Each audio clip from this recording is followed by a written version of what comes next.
আপনারা কি ক্লান্ত? আপনারা কি ক্লান্ত? আমরা কি আরো আন্দোলন করতে পারবো? আমি কঠোরভাবে একটা কথা জানিয়ে দিতে চাই, আমাদের আন্দোলন একটা অরাজনৈতিক আন্দোলন।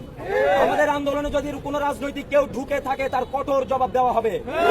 কেউ যদি অনুপ্রবেশকারী থাকে তার কঠোর জবাব দেওয়া হবে। আবার বলে আমাদের এটা ন্যায্য অধিকার আদায়ের আন্দোলন, সম অধিকারের আন্দোলন। এখানে কোনো রাজনৈতিক কেউ অনুপ্রবেশ করতে পারবে না। যদি করার চেষ্টা করে আমরা সেটা রুখে দিব। সংগ্রামী বন্ধুগণ, আমরা আমাদের অধিকার আদায়ের জন্য রাস্তায় নেমেছি। আমাদের জায়গা কি রাস্তায়? আমাদের জায়গা হচ্ছে পড়ার টেবিলে। যতদিন পর্যন্ত আমাদের ন্যায্য দাবি আপনারা মেনে না নেবেন ততদিন আমরা রাজপথে থেকে যেতে বাধ্য হব। আমাদেরকে রাজপথে থাকতে বাধ্য করবেন না, আমাদেরকে পড়ার টেবিলে যেতে দেন।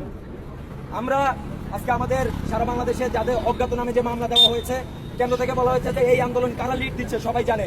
কেন অজ্ঞাত নামে মামলা দেওয়া হয়েছে? যারা লিড দিচ্ছে দরকার তাদের নামে মামলা দেন। এই অজ্ঞাত নামে মামলা দিয়ে সারা বাংলাদেশ থেকে তারা